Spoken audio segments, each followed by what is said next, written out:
Então vamos nos colocando numa posição confortável,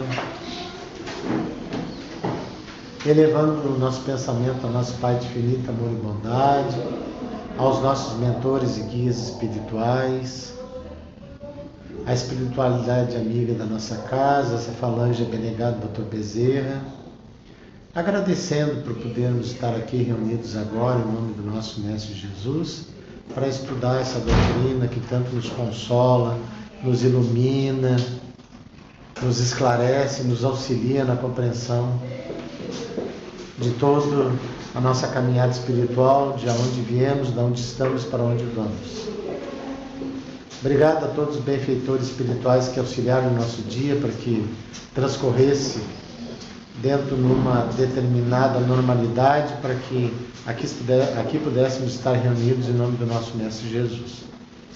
Então, muito gratos e sempre pedindo que, se aqui chegamos acompanhados de irmãozinhos menos afortunados que nós, que eles possam então agora ser encaminhados junto ao corpo mediúnico e possam então estar recebendo os primeiros atendimentos, e os que precisarem participar desse grupo de estudo, todos sejam bem-vindos, esperamos que possam tirar o melhor proveito possível. Então, muito gratos, vamos dar por aberto esse estudo da doutrina dessa noite, em nome de Deus e de Jesus. Que assim seja. Capítulo 12, pneumatografia ou escrita direita, pneumatofonia. Escrita direta. A pneumatografia é a escrita produzida diretamente pelo espírito, sem nenhum intermediário, difere da psicografia, porque essa é a transmissão do pensamento do espírito por meio da escrita produzida pela mão do médium. O fenômeno da escrita direta é seguramente um dos mais extraordinários do espiritismo. Entretanto, por mais estranho que possa parecer à primeira vista, ele é hoje um fato comprovado e incontestável. Se a teoria é necessária para explicar os fenômenos espíritas em geral, ela é ainda mais necessária para explicar o fenômeno da escrita direta, que é, sem dúvida, uma das manifestações mais estranhas até agora apresentadas. Esse fenômeno deixa de parecer sobrenatural quando compreendemos o princípio sobre o qual ele se fundamenta. Quando a escrita direta se produziu pela primeira vez, o sentimento dominante foi de desconfiança. Imediatamente, a ideia de fraude veio à mente dos que presenciaram o fenômeno. Isso porque todos conhecem a ação das tintas chamadas sintáticas, cujos traços, no começo da escrita, são completamente invisíveis e só aparecem algum tempo depois. É possível que tenham utilizado esse meio para abusar da credulidade dos assistentes, e não afirmamos que isso jamais tenha ocorrido. Estamos até convencidos de que algumas pessoas usam meios fraudulentos, seja por interesses mercenários, seja por amor próprio e para fazer com que os outros acreditem em seus poderes.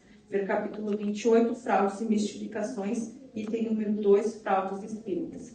Mas pelo fato de se poder imitar alguma coisa, seria absurdo concluir que essa coisa não existe. Nesses últimos tempos, não encontraram um meio de imitar a lucidez sonambúlica, a ponto de causar ilusão. Será que pelo fato de exibir essa limitação fraudulenta em vários espetáculos, devemos concluir que não existem sonâmbulos verdadeiros?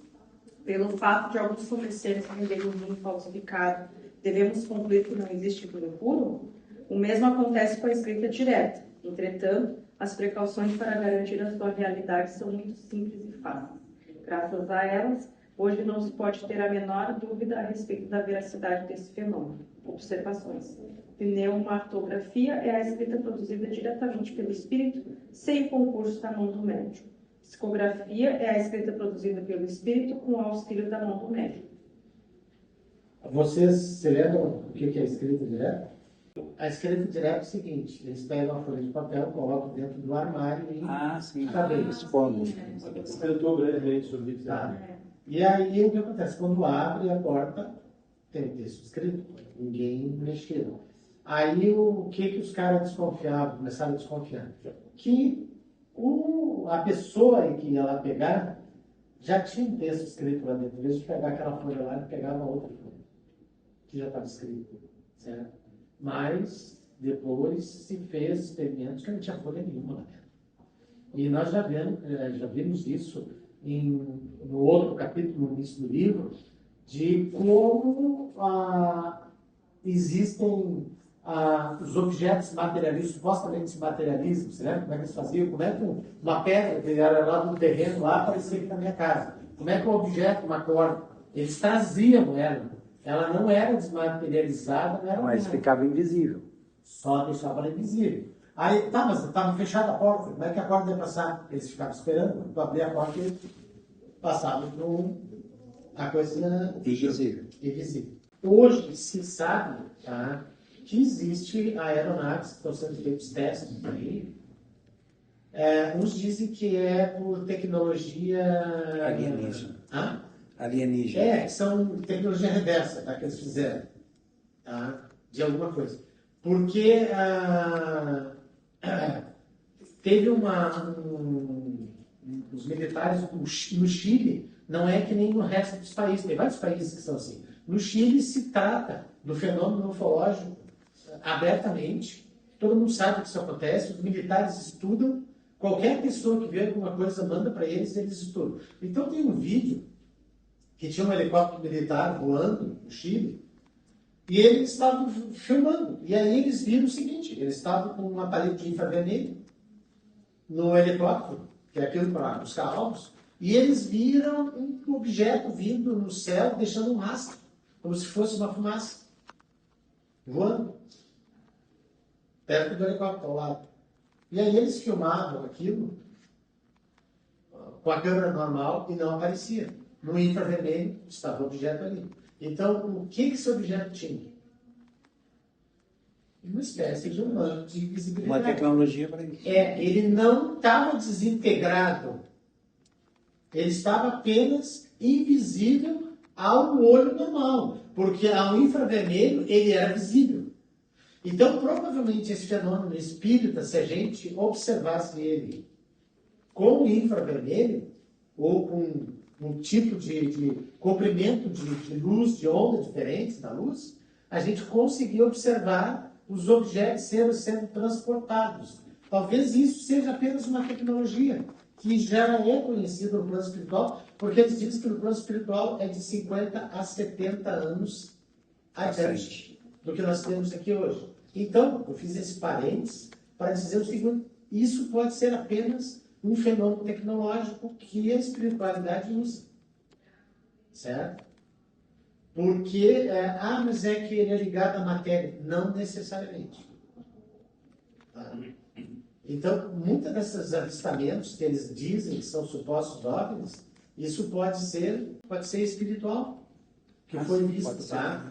Porque Minha Vida Continua, é o último livro da sequência do André Luiz, há um relato ufológico ali.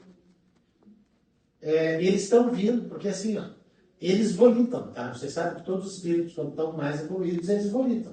E uns conseguem se, teletransportar com o poder do pensamento, entidades de elevação maior. Mas eles, quando trazem, ou quando levam espíritos ainda que estão mais densos, ainda na questão vibracional, eles usam veículos de transporte.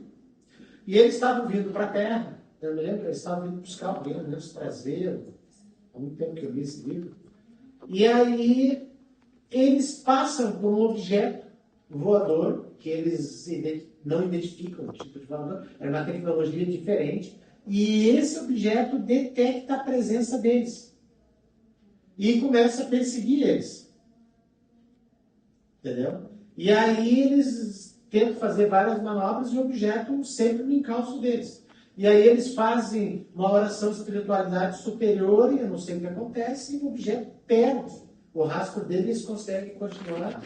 É só essa citação que tem. Eles não estudam o fenômeno, eles não se dedicam a isso. Só diz que eles foram perseguidos e depois eles chegam e não falam mais nada no livro. Mas então, muitas dessas coisas, esses avistamentos, podem ser questões espirituais apenas. Objetos que são usados pela espiritualidade para transportar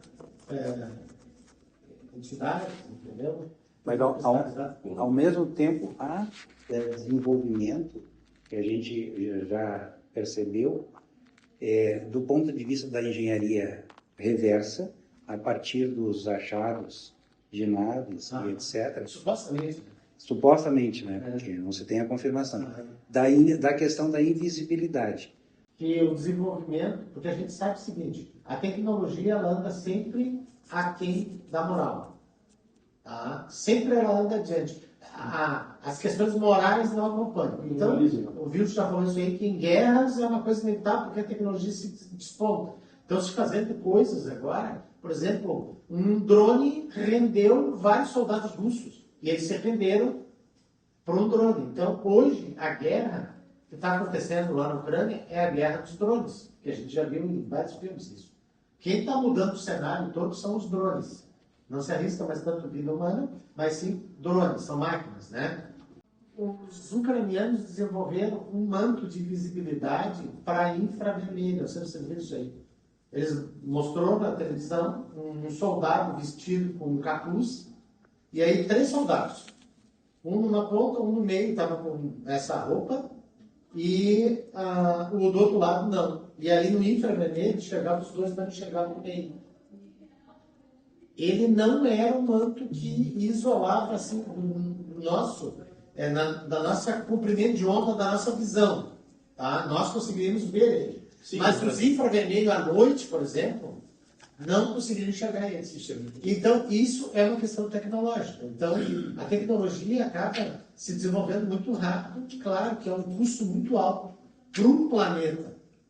Em termos morais, o padrão vibracional do planeta baixa muito, sim, essas guerras. É essas coisas que aqueles cristalizados, aqueles magos negros que a gente viu no vídeo lá, que eles iriam para aquilo, isso é o trabalho deles. Porque aqueles que tiveram a última oportunidade, que assumiram as lideranças mundiais, eles têm uma sintonia vibracional com esse tipo de seres. Então, é isso que eles estão fazendo. Essas guerras travam a evolução do planeta. Entendeu? O planeta não consegue evoluir por causa disso aí. Então, eles estão trabalhando. E mais, consequentemente, tem o outro lado que há um avanço tecnológico muito grande, mas um custo muito alto. Tá falando essa tecnologia mesmo aí, que eu acredito que deve ter sido infravermelho e muito mais, são os F-22 dos Estados Unidos, que eles não vendem para país nenhum. Então, o capacete, eu não quero mentir para vocês, mas eu sei que é uma fortuna. O capacete de cada F-22. É coisa assim, $200 mil. Talvez até mais, eu não sei, mas vou até pesquisar depois, coloco. Mas é um absurdo. O piloto, para onde ele olhar, ele não precisa fazer mira. É para onde ele olhar, ele já faz a mira dentro do capacete. Só que eles não divulgam as tecnologias todas. Só tem que dizer o seguinte, é um absurdo, é uma coisa assim, fica o valor de um capacete. É um valor monstruoso. Daria para nós ficarmos daí, ó. Não, o investimento em armamento é suficiente para matar tudo várias vezes no planeta. Só o capacete. Tecnologia. Mas então, a questão, voltando ali à escrita direta, ela é um fenômeno assim. Entendeu? A espiritualidade trabalha dentro, aquilo foi escrito, e é escrito, se vocês se lembrarem nesse mesmo livro, ele tem uma pequena passagem sobre escrita direta, que a tinta é uma tinta, é tinta que eles buscaram de algum lugar para escrever, entendeu? Será que eles também fizeram alguma coisa com a caneta também? Eles deixaram invisível? Possivelmente. É bem profundo, né? Provavelmente já estava dentro lá, todo o material já estava sendo preparado, sabiam que iria acontecer aquele trabalho de escrita direta, já estava ali dentro. Porque o espírito, ele escreve pela madeira, pelo móvel, seja de metal, de madeira, de vidro, o que for. Ele enfia a mão lá dentro e ele escreve. Desde que lá dentro estejam os objetos necessários. Porque a escrita e o papel são materiais. Né? Não, muito mais sofisticado é aquela escrita da materialização luminosa, sim, que era feita no ar. Sim, ele era outro. E esse processo dos Anirates também. Isso foi a sequência, tá? Antes viria a psicografia, propriamente dita, que é muito mais fácil e tem muito menos dispendioso, muito menos trabalhoso o trabalho, é o médium escrever. Só que aí nós voltamos no capítulo anterior. Sintonia vibracional, as questões morais, o preparo. A questão do animismo. De quem está, né? De quem está ditando. Exatamente. É uma história. O animismo. Então é isso aí. Então a escrita direta, ela pode ter a farsa. Você lembra que nós vimos na última aula, ele falou o negócio da mesa que girava, que era aquele uma roleta? Mas o cara nunca tira o dedo de cima, então é muito fácil. Até talvez tenha algum médico sério, mas é muito fácil ser forjado. E um fato que tem, assim, de repente, estou falando aí, não tem a imagem de Nossa Senhora de Guadalupe, você já chegou a ler alguma coisa, que tem dentro do olho deles, que é impossível para a época existir alguma coisa que está no México, se não me engano, que ela é padrão do México, né? Então, assim, ó, os detalhes, cores que tem na roupa, só olhando para ver, gente. É bastante curioso. Estudiosos já tiveram, diz que nem se tu tivesse uma lente microscópica ali para não tinha objeto para escrever detalhes na. Só um parênteses. A primeira imagem da Senhora Aparecida, né, aquele manto que ela tem. Mas quando ela foi achada, não tinha manto nenhum. Sabe quem é que fez aquele manto para ela? Sabia? Não? Eu li sobre isso, mas não lembro. Princesa Isabel, porque ela não conseguia ter filhos com o Conde de Ju. E ela fez uma promessa. E ela conseguiu engravidar, teve filhos com ele. E ela foi lá, ela mandou confeccionar, é ouro, aquilo, tudo que tem de dourado ali, é ouro e pedras preciosas. Brasileiras. Então, em agradecimento à graça que ela Não é mais a mesma roupa, mas eles, tantos e tantos anos, eles trocam a roupa Aham. e mandam para um aluno, uma catedral do Brasil, Aham. uma das vestes, É como relíquia, né? como relíquia. Sala de Aparecida. Aham. A de original, né? Ele vai...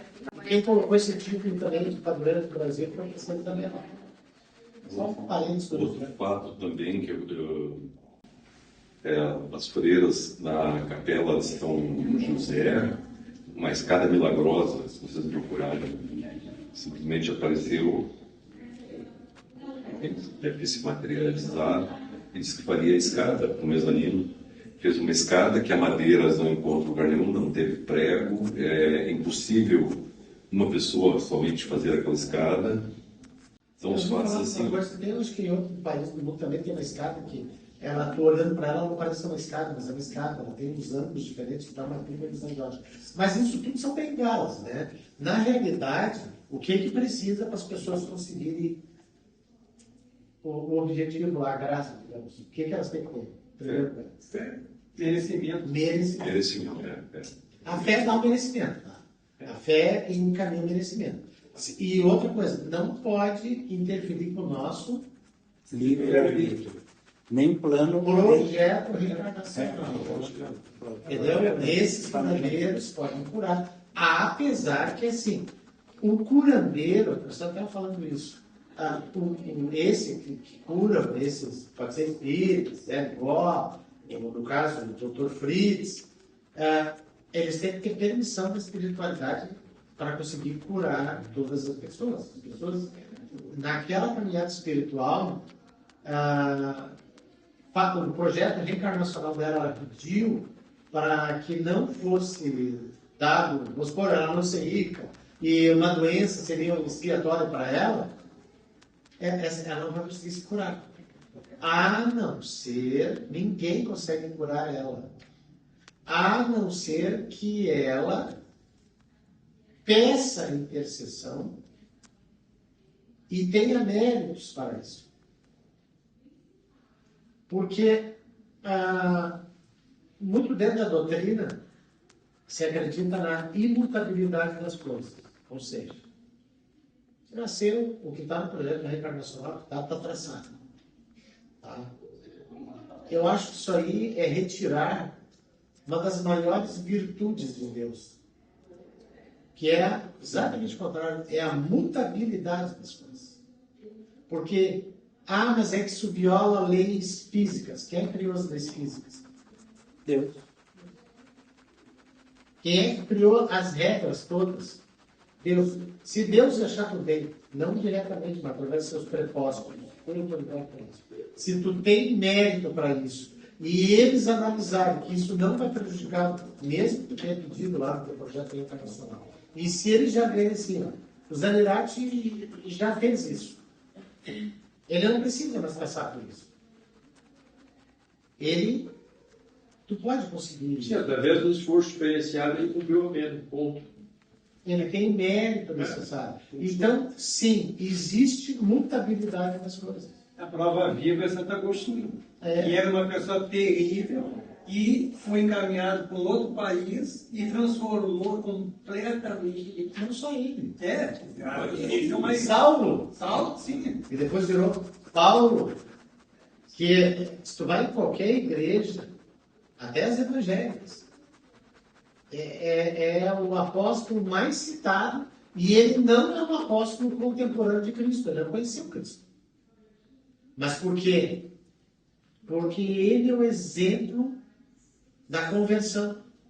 É o exemplo para nós de que nós podemos mudar.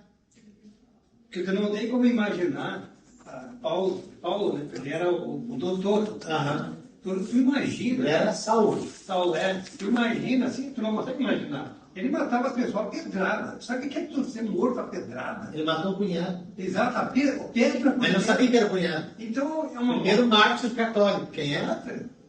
Uma morte, o cara não consegue imaginar. Estevão. Quantos dias para Tanto que o morrer? livro, como é que é o nome do livro? Paulo Estevão. Ele era irmão de quem? Abigail, que era noiva dele. Mas não sabia. Ele sabia que era judeu, mas não sabia que ele tinha se convertido no cristianismo. Estevão. Que na realidade não foi de nome, ele era outro nome, ele tinha um nome hebraico, eles eram judeus. Então, ele era exatamente o que ele fez. Ele era um sacerdote sinédrio e ele era candidato a ser sumo sacerdote. Porque ele era como aquela península da Palestina estava toda sob jugo romano, ele era um cara influente, porque ele tinha dupla cidadania. Ele tinha nascido em Tarso. Ele era um judeu nascido em Tarso. Então, ele tinha cidadania romana. Então, ele tinha um fácil acesso contra aqueles governantes romanos na época. E ele era do Sinédrio. Então, isso politicamente, para o Sinédrio, que é o Conselho dos Sumos Sacerdotes, era importante para ele. Então, ele fazia mesmo. Tanto quando ele vai a Damasco, ele fica cego, Jesus aparece, já restabelecido de toda a sua glória, por isso que cega ele. Não foi uma coisa que Jesus disse, vou te cegar e depois vou aparecer. Não. Jesus apareceu para ele em toda a sua glória. A luz que emanava do Espírito de Jesus é que cegou ele. Que ele cai no cavalo, cega no chão. Depois vem Ananias buscar ele e recupera a visão dele. Mas ele veio para matar Ananias, porque Ananias é que tinha apresentado o cristianismo para Abigail. Vocês têm que ler esse livro. Esse livro são 800 e poucos, acho. É 880, mas é. E outra coisa, todos os discípulos, Paulo Estevão. de todos os discípulos, Paulo pregou no mundo que existia naquela época, foi o único que saiu daquele lugarzinho e sumiu. Então, Tanto que essas epístolas que a gente vê que eles leem nos cultos, nas missas, são as cartas que ele enviava para as igrejas que ele tinha fundado em todos. Todos os mulheres, foi o único que saiu de todos. Os outros eram todos lá concentrados. E ele foi. Rodou. E ele era um cara rico, tá? Ele vinha, era uma família de tecelões, tanto que ele foi viver tecendo no deserto. Então ele fundava uma igreja, um lugar, ele tinha que ensinar os caras a ler, porque nós já estávamos mandando carta, só sabia ler. Não sabia, sabia. Entendeu? Ele ensinava quem ficava lá, de responsável, para ele poder mandar as cartas. E são essas cartas que são o Evangelho de Paulo, porque como ele não foi contemporâneo de Cristo, então a igreja usa e ele é o apóstolo convertido, é o nosso exemplo. Entendeu? Então por isso que nós já fugimos, não passou, vou voltar para ele. 147. Uma vez que a possibilidade de escrever sem intermediário é um dos atributos do espírito, uma vez que os espíritos sempre existiam, Em todos os tempos produziram os diversos fenômenos que conhecemos hoje, certamente eles também devem ter produzido o fenômeno da escrita direta na antiguidade, assim como fazem nos dias de hoje. É desse modo que se pode explicar o aparecimento das 3 palavras no festim de Baltazar. A Idade Média, tão fecunda em prodígios ocultos, mas que foram abafados pelas fogueiras, também deve ter conhecido a escrita direta. Talvez se possa encontrar na teoria das modificações que os espíritos podem operar na matéria, fundamento da crença medieval na transmutação dos metais. A teoria das modificações está desenvolvida no capítulo 8, Laboratório do Mundo Invisível. Quaisquer que tenham sido os resultados obtidos em épocas anteriores, foi somente depois da popularização das manifestações espíritas que se levou a sério a questão da escrita direta. Ao que parece, a primeira pessoa a torná-la conhecida em Paris, nestes últimos anos, foi o Barão de Puy-de-Dôme, que publicou uma obra muito interessante sobre o assunto, contendo um grande número de reproduções das escritas que obteve. O fenômeno já era conhecido nos Estados Unidos da América há algum tempo. A posição social do Sr. Montesquieu, sua independência, a consideração que desfruta na alta sociedade, afastam qualquer suspeita de fraude intencional, pois nenhum motivo interesseiro poderia movê-lo. Poderíamos admitir, no máximo, que ele tivesse sido vítima de uma ilusão, mas em relação a isso, um fato vem a seu favor: a obtenção do mesmo fenômeno por outras pessoas, cercadas de todas as precauções necessárias para evitar qualquer tipo de fraude ou qualquer coisa que pudesse causar erro. Observações. Baltazar, rei da Babilônia. Quando ofereciam um grande banquete em seu palácio, foi tomado de pavor, porque surgiram dedos humanos que escreveram 3 palavras na parede. Em pânico, o rei mandou chamar os sábios de seu reino para que interpretassem a escrita, mas ninguém conseguiu. Transmutação dos metais. Os alquimistas da Idade Média acreditavam ser possível transformar metais inferiores, como o chumbo, por exemplo, em ouro. 148. A escrita direta, assim como a maioria das manifestações espíritas não espontâneas, é obtida por meio do recolhimento, da prece da evolução. Elas têm ocorrido nas igrejas, sobre os túmulos, junto às estátuas ou retratos de pessoas evocadas. É evidente que o local não exerce a menor influência sobre o fenômeno, a não ser a de provocar um maior recolhimento espiritual e uma maior concentração dos pensamentos. Está comprovado que a escrita direta pode ser obtida sem esses acessórios nos lugares mais comuns, como sobre um simples móvel doméstico, por exemplo. As pessoas interessadas na obtenção desse fenômeno devem possuir as devidas condições morais e, entre elas, estar alguém com a necessária faculdade mediúnica. No início, acreditou-se ser necessário colocar em algum lugar um lápis com papel, para que o fato pudesse ser mais facilmente explicado. Sabe-se que os espíritos movem e deslocam os objetos e que os apanham e os atiram longe. Sendo assim, porque eles não poderiam pegar um lápis e utilizar para traçar letras? Uma vez que escrevem utilizando-se da mão do médico e de uma prancheta, eles poderiam também escrever de maneira direta. Logo, se verificou que a presença do lápis era desnecessária e que bastava um simples pedaço de papel dobrado ou não para que em alguns minutos aparecessem letras sobre ele. Com isso, o fenômeno muda completamente de aspecto e nos transporta para uma ordem inteiramente nova de ideias. As letras não são escritas com uma substância qualquer. Ora, se ninguém forneceu essa substância ao espírito, deduz que ele próprio a compôs. De onde a tirou, eis o problema. Se nós reportarmos as explicações dadas no capítulo 8, entre números 127 e 128, vamos encontrar a teoria completa desse fenômeno. Para escrever dessa maneira, o espírito não utiliza as nossas substâncias nem os nossos instrumentos. Ele mesmo produz a matéria e os instrumentos de que precisa, retirando-nos do elemento cósmico universal, que pela ação da sua vontade sofre as modificações necessárias para a produção do efeito desejado. Assim, ele produz o grafite do lápis vermelho, a tinta da impressão tipográfica, a tinta comum como a do lápis preto e até mesmo caracteres tipográficos suficientemente duros para darem relevo ao espírito, conforme tivemos a ocasião de verificar. A filha de um senhor que conhecemos, uma menina de uns 12 ou 13 anos, obteve páginas inteiras escritas com uma substância amarelada parecida com um lápis pastel, uma espécie de lápis de cera, 149. Esse é o resultado a que conduziu o fenômeno da tabaqueira, descrito no capítulo 7, de corporeidade e transfiguração, no número 116, e sobre o qual tivemos que nos estender, uma vez que nele encontramos a oportunidade de observar uma das leis mais importantes do Espiritismo, lei cujo conhecimento pode esclarecer mais de um mistério, até mesmo do mundo invisível.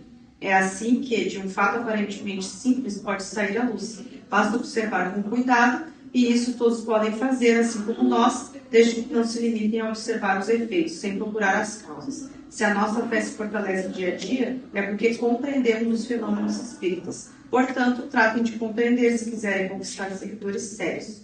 A compreensão das causas fornece ainda um outro resultado, por estabelecer uma linha divisória entre a verdade e a superstição. Analisando as vantagens que a escrita direta pode oferecer, diremos que até o presente momento, a sua principal utilidade foi a comprovação material de um fato muito importante, ou seja, a intervenção de uma força oculta, que encontra na escrita direta um meio a mais de se manifestar. Entretanto, as comunicações que se obtêm por esse método raramente são extensas. Em geral, são espontâneas e não se limitam a palavras, frases e sinais inteligíveis.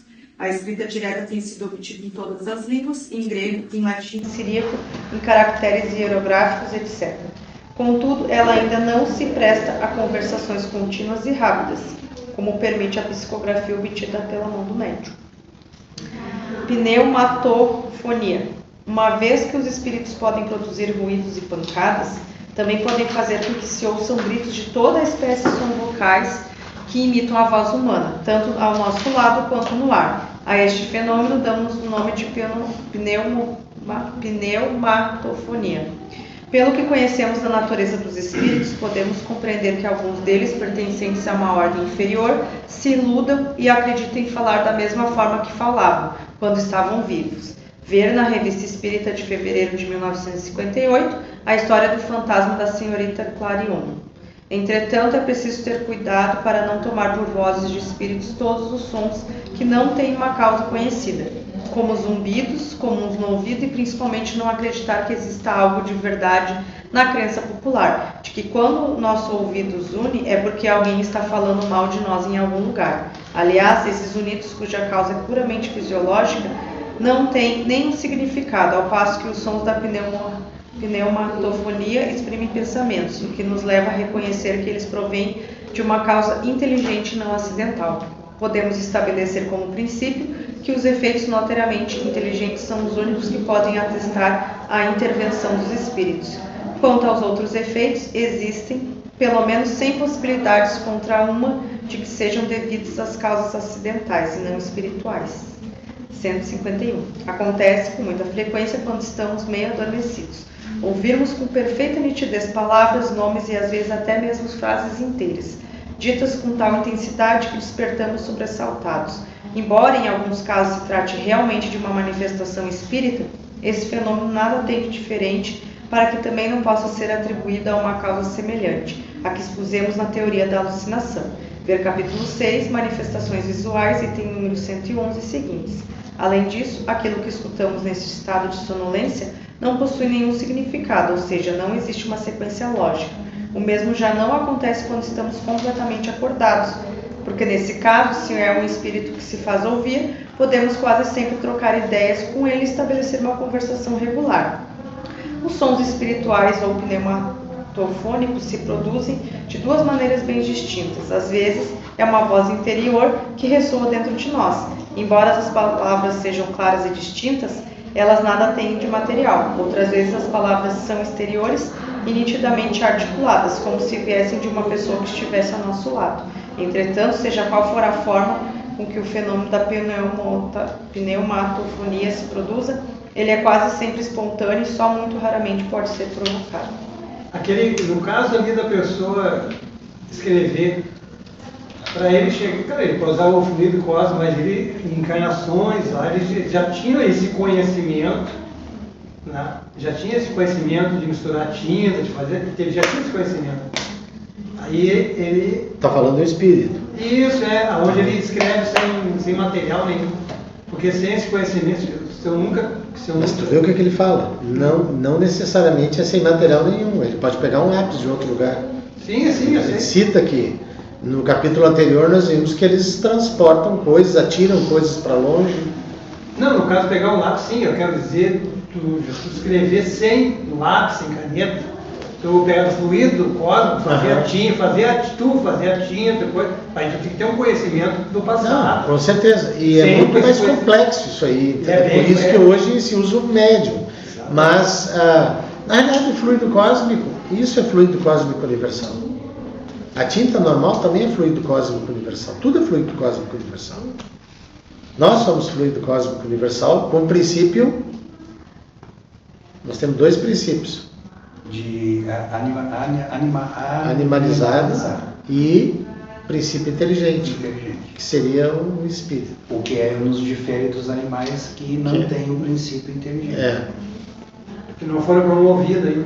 Na realidade eles têm, porque eles Algum têm nível uma de coisa assim, eles têm latente.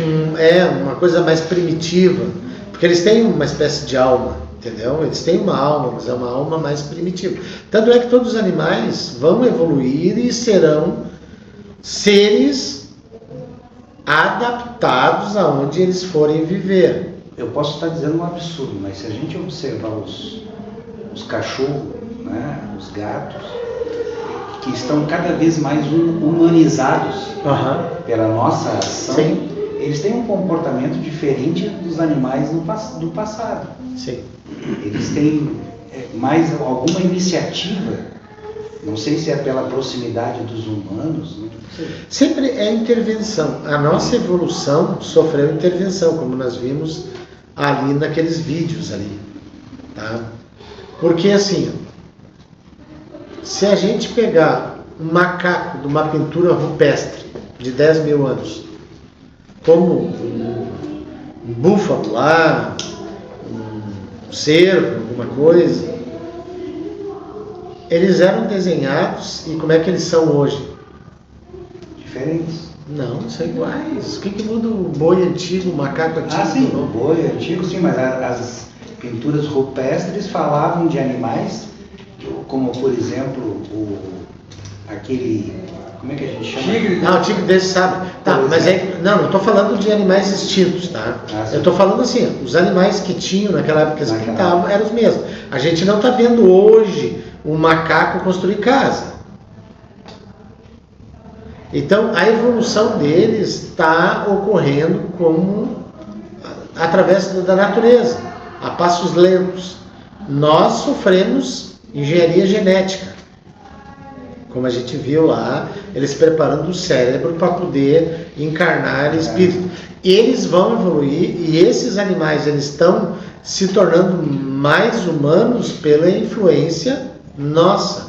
Nós estamos interferindo no comportamento dele. Porque se tu pegar assim, 2 cachorros, tu pega um cachorro e ele vai ser criado que nem cachorro, que nem sempre foi.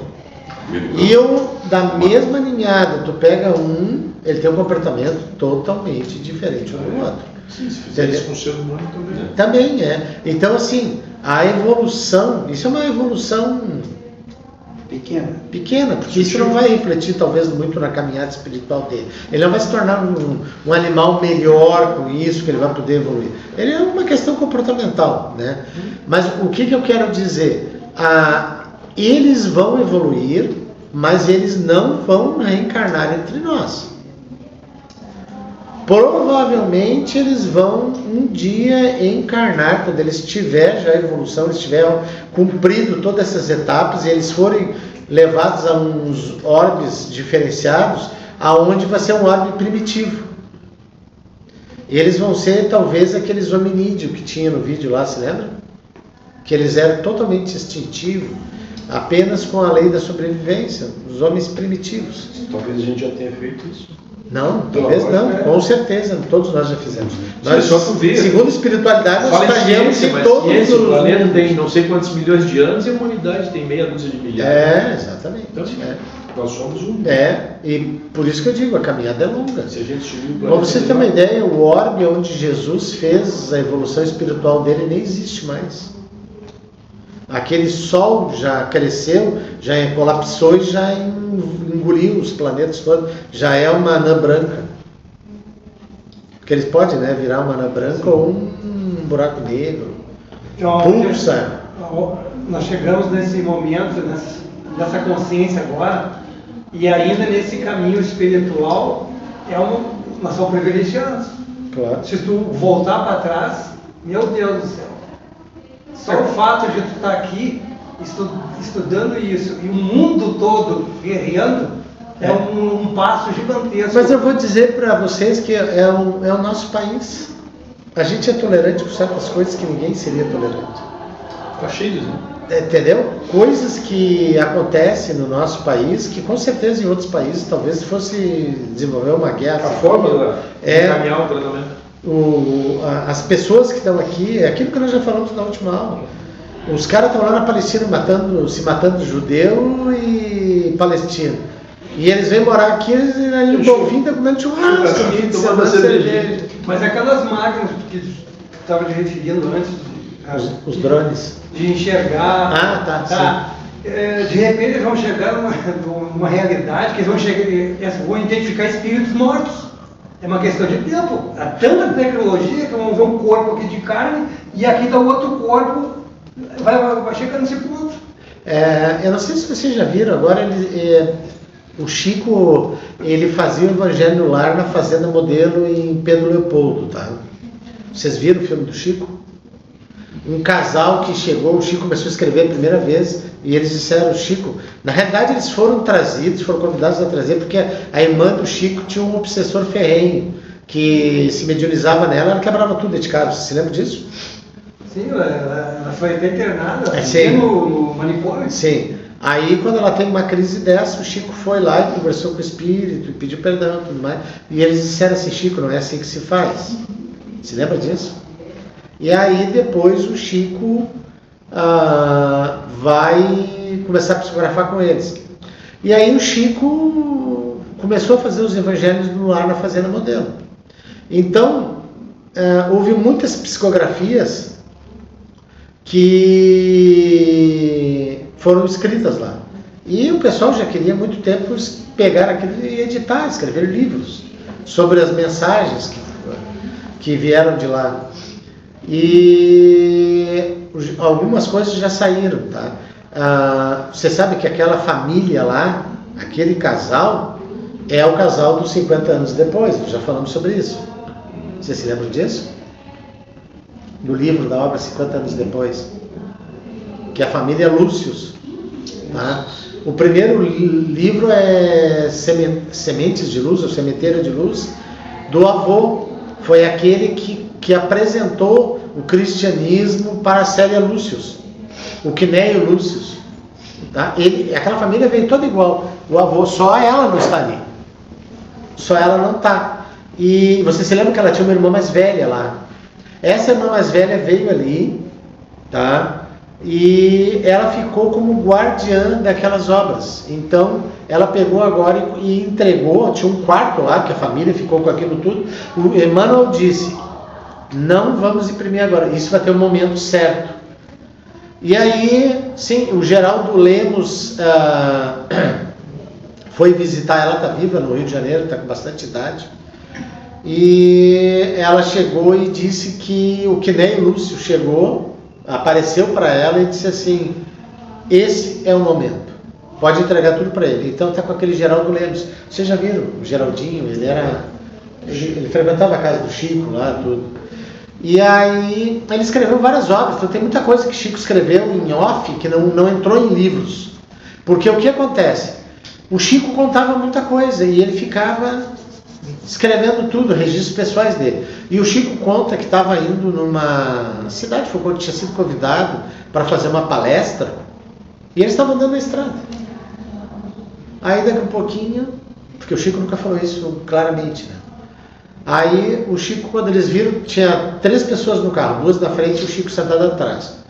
E o Chico viu que veio um objeto de luz voando, você escutou isso aí?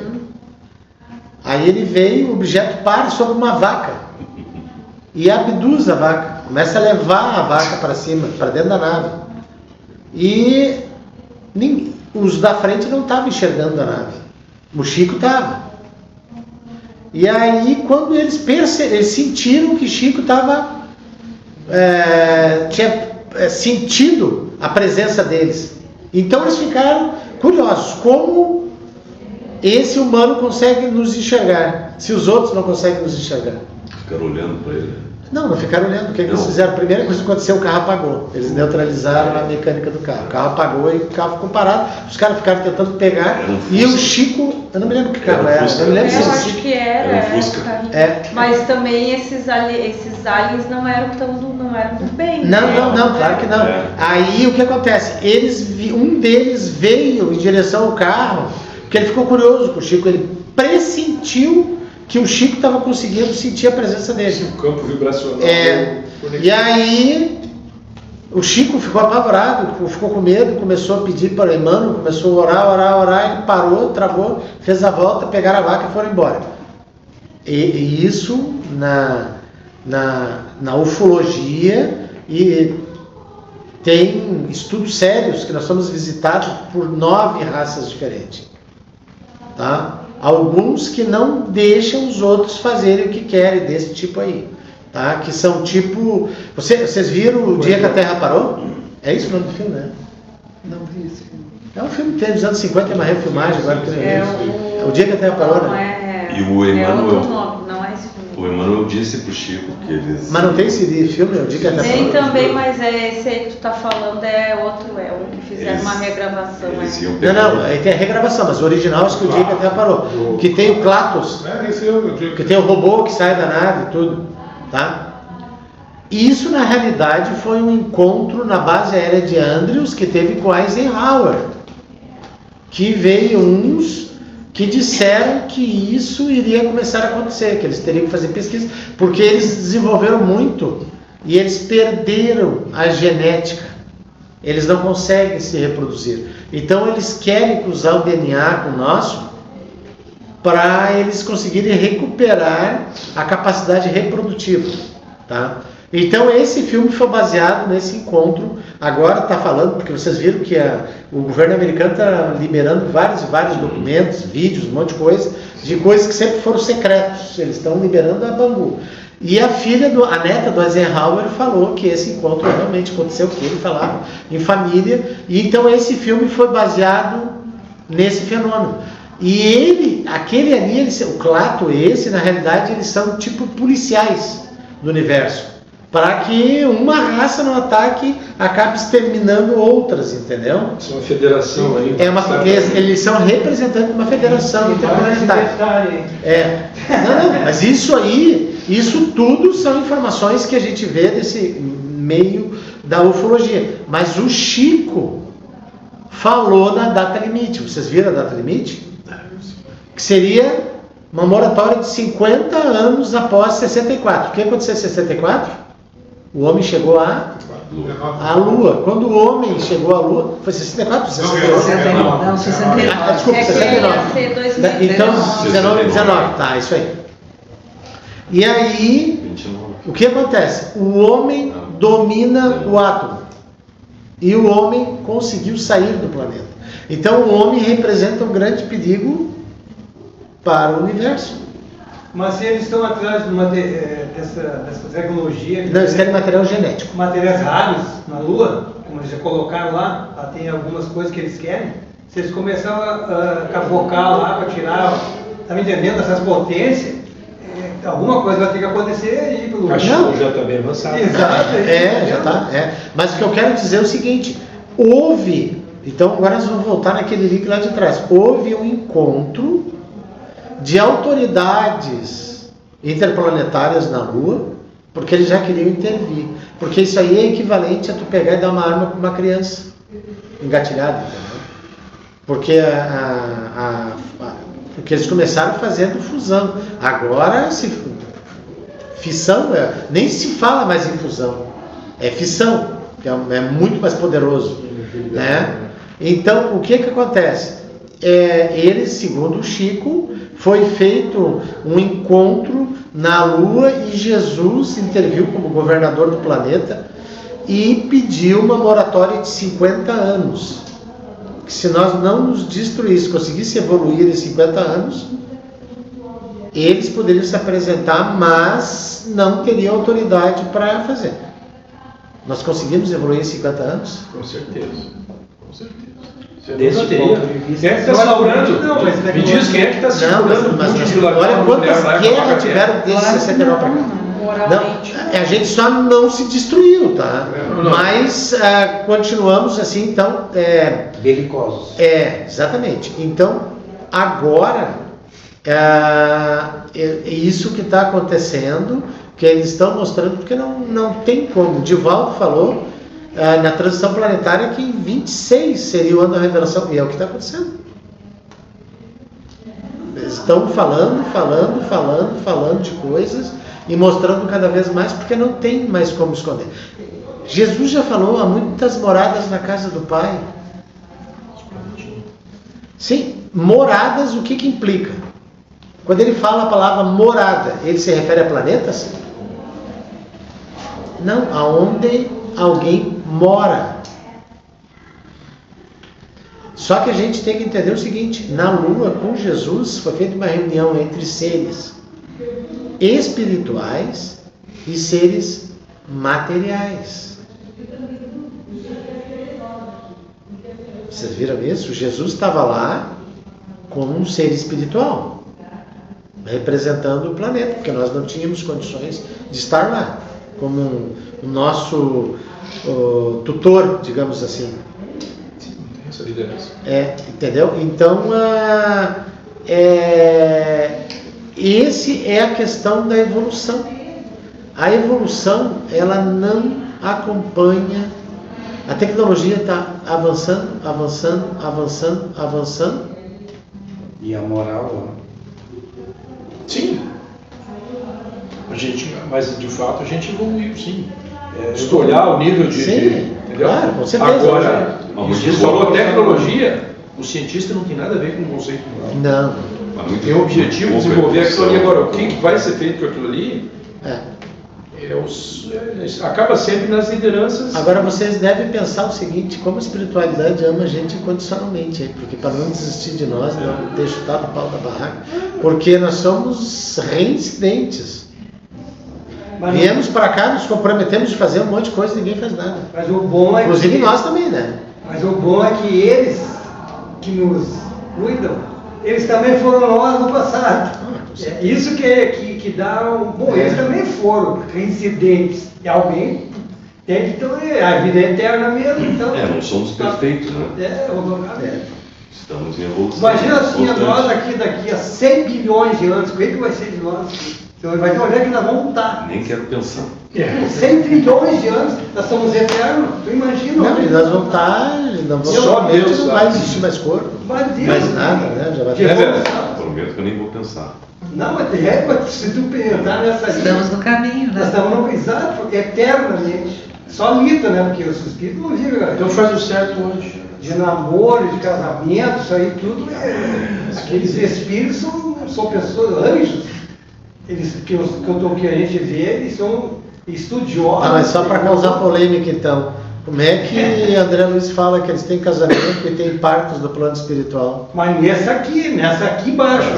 Esse é um estágio, à medida que vai evoluir também. Exatamente, é esse estágio. Mas tem partos lá em nosso lar. Sim. E tem mais uma O coisa. nosso lar eu acho que é um... Isso é só para controvérsia. É o andar só de para cima. criar controvérsia. Não, Gerson, nosso lar é o andar de cima só. Mas os mundos superiores recebem os filhos adultos. Não, sim, é que na realidade são trabalhos que são feitos para tem mais um tema. Eu sei o que eu não sei, ponto. Tem mais um tema que talvez fosse interessante, que é aquela palestra que tu liberou pra gente converter, que eu ainda não coloquei lá no site, que é a reencarnação espiritual. Exato. É mais um tema para a gente abordar. Bem polêmico. Bem polêmico. Aqueles engenheiros siderais, até os corpos deles, imagina a evolução daquelas criaturas. Também, onde? Aquelas criaturas chegaram no... Eles já eram evoluídos. Você lembra quem que eles eram ali na Lua? Falava? Eles eram da onde? Eles eram... Ele fala no vídeo lá no filmezinho. No filme Kiron, né? Eles eram os Atlantes. Eles já estavam na frente. E quem eram os Atlantes? Eles eram da onde? Eles eram os capelinos. Então eles estão... Ele é um orbe que está sempre na nossa frente, mais ou menos fazendo a evolução, digamos assim, um degrau adiante. Então nós estamos no caminho de regeneração e eles já estão em caminhos de mundos felizes. Nós somos cachorrinhos sendo humanizados. É, isso aí é. Eu não sei o que eu não sei, André, não adianta. Tudo é Pessoal, muito cortisol. vamos novamente elevando o nosso pensamento ao nosso Pai de infinito amor e bondade, ao nosso Mestre Jesus, aos benfeitores espirituais que contribuíram no nosso encontro hoje, pedindo então que os irmãos que aqui foram trazidos hoje possam agora então todos serem recolhidos junto ao corpo mediúnico dessa casa, encaminhado aos órgãos que melhores, às instituições astrais que melhor se sintonize com suas necessidades espirituais. Então, muito gratos, agradecendo a equipe amiga dessa casa, Dr. Bezerra e toda a sua falange de trabalhadores do bem, que proporcionou que esse encontro transcorresse dentro da normalidade. Muito gratos, então, vamos pedindo agora que possamos dar por encerrado e quando estivermos de retorno aos nossos lares familiares e afazeres, possamos estar acompanhados dos nossos mentores, guardiões, anjos de guarda, para que tenhamos proteção de chegarmos aos nossos lares, levando um pouquinho dessa centelha, que é essa luz verdadeira que nunca se apaga. Muito obrigado por tudo, então vamos dar por encerrado o grupo de estudo dessa noite, em nome de Deus e de Jesus, e que assim seja.